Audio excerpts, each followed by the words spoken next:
নমস্কার, আজকে আপনাদের সামনে চলে আসলাম কম্পিটিটিভ এক্সামের ম্যান নিয়ে।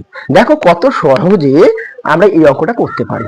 দেখো কি আছে, 450 টাকাকে এ বি ও সি এর মধ্যে এমন ভাবে ভাগ করা হলো যাতে এ এ ইস টু বি সমান টু কি আছে 2:3 এবং বি ইস টু সি সমান কি আছে 6:5 হয়।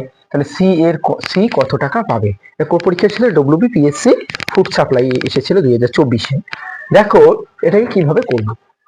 যেহেতু এখানে দুইটা অনুপাত, এখানে দেওয়া আছে এ বি, এখানে আছে বি সি, দুই জায়গায় দুই রকমের দেওয়া আছে। তা আমরা এটাকে কি করব, তাহলে আমরা এই এর মান কত, বি এর মান কত, সি এর মান কত, এটা আগে আমরা বাইর করে নেবো। তাহলে কি করব, এ আছে, বি আছে, আর একটা সি আছে। এর অনুপাত কত আছে 2, বির অনুপাত 3 গেল।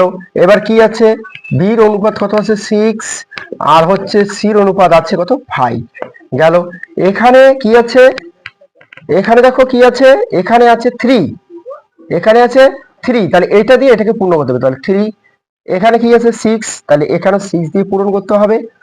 এই রকম রিলেটেড অনুপাতের রিলেটিভের অঙ্ক আমার আগে করে দেওয়া আছে, ক্লাসগুলো দেখে নেবে তাহলে পেয়ে যাবা। দেখো তোমাকে কি এবার এটা দিয়ে এটাকে গুণ করতে হবে। 6 দেখো 12 12 12, 3 6 18 18, এবার হচ্ছে 3 5 15 15। দেখো এগুলোকে কাটাকাটি যাচ্ছে, দেখো কত দিয়ে যায় 3 দিয়ে যায়, তাহলে 3 4 12, 3 6 18, 3 6 18, আর হচ্ছে 3 5 15। দেখো এই অনুপাত কত হলো, তাহলে 6 ছেড়ে 10 5 15, 15 অনুপাতের মান কত 450। 15 অনুপাতের মান যদি 450 হয়, তাহলে এবার কি বলছে সি এর মান কত, সির অনুপাত কত হচ্ছে 5। তাহলে তাহলে কি 15 অনুপাতের মান কত আছে, 15 অনুপাতের মান আছে 450 টাকা। 15 অনুপাতের মান 450 টাকা। তাহলে এবার কত অনুপাতের মান, এবার সি কত টাকা পাবে, সির অনুপাত কত বাড়িছে 5, তাহলে 5 এর মান কত, তাহলে 5 এর মান কি কম হবে না বেশি হবে?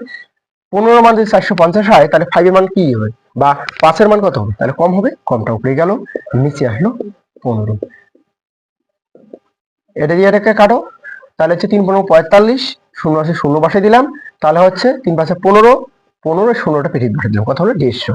150 কোথায় আছে, বিতে। যদি ভালো লাগে লাইভ এবং সাবস্ক্রাইব করে পাশে থাকবেন। নমস্কার।